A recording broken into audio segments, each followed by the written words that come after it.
tama naman. Pwede mo yan. Ano yan? Ano yan? Pwede ba? Ano nangyari? Bakit? Uy! Ano yan? Ano?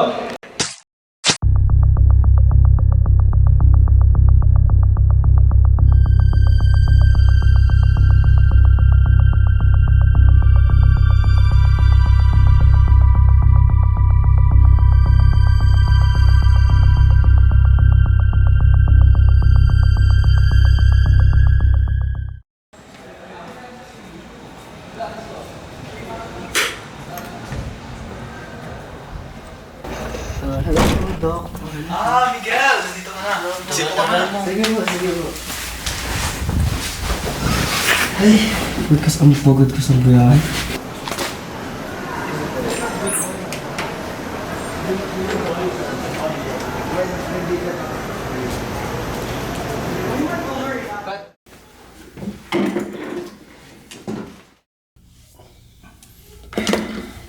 Ano ba kasi nangyari sa'yo? Naging ganyan ka. Wala lang po, Doc eh. Naalala ko lang po yung tatay ko. Namatay po kasi siya sa sa kapag po ng politiko. Tapos wala kami magawa kasi ang hirap po namin. Ang hirap po talaga. Marami akong problema sa buhay. Namatay yung tatay ko, diba? Tapos namatay rin yung nanay ko. Tapos lala pong tumutulong sa akin sa bahay namin. Yung aso ko namatay. Wala na po talaga eh, mahirap po.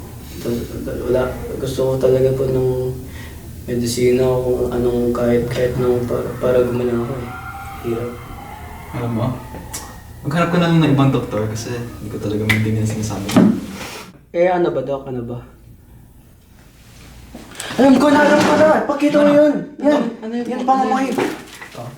Yan! Ito ang makakatanggal sa lahat ng mga problema mo. Una, ilapag mo lang sa lamesa. Ganito. Tapos, Magkano po yung bayad sa check-up? sige. Pogi ka, tapos 500 na ang check-up mo. Sige. 1.5k ang bayad ka. Sige po. Sige. Pwede po na ng Gcash or Gcash. Gcash lang. Sige. Sige po, thank you po. Salamat, Doc. Huwag kang mag-alala. Napatunayan na yung gamot na yan. Ilang beses na. Ay, sige po, Doc. Salamat po talaga.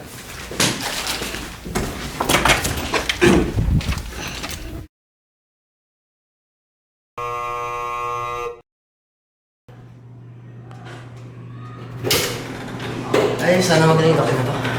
Uy, Tio, ikaw ba si Miguel? Oo po. Ay, narinig ko ang balita tungkol sa tatay mo. Sumalangit ang kaluluwa niya. Sige, halika. Nasa tamang lugar ka na. Sige, pasok tayo. Thank you po, thank you.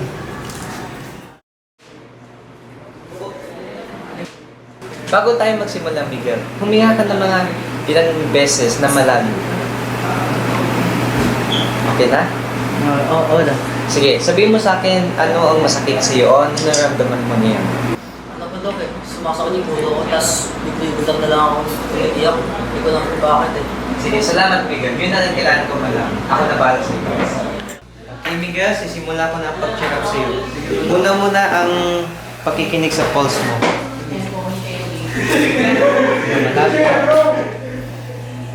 Exhale. Isa pang beses.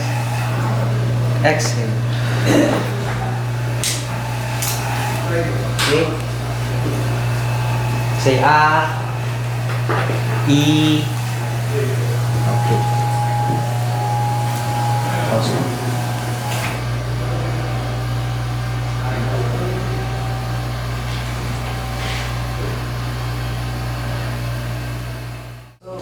May napansin ka ba?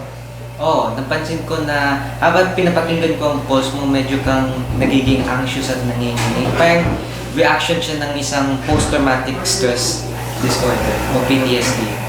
So, ito ang re-reset ako sa'yo. At ito ang gamot mo. Pero, alalahanin mo na huwag ka uminom ng masyadong dosage nito dahil kasi nagbibigay ito ng anxiety attack at especially ang schizophrenia at ito ay hindi maiwasan kapag hindi mo maayos iniinom to. Sige po, Doc. Sige, salamat sa pag-attend mo dito sa Ay, thank you po, Doc. Mag-ingat ka. Sige po. Mo kalimutan din ang sinabi ko sa'yo. Oo. Sana maiwasan na yung sakit ko dito.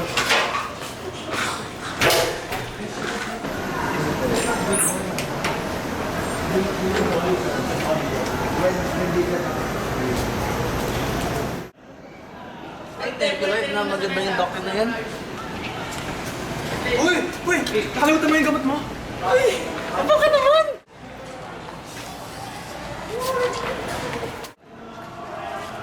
Ay, naku, may sabo ako. Ay, naku.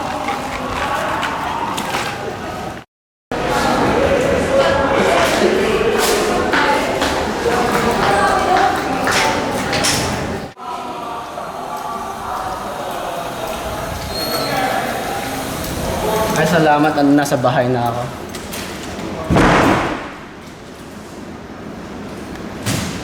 Ay, sinabi ni Doc na inumin ko to. Pero, ilan ba? Ay, bahala na.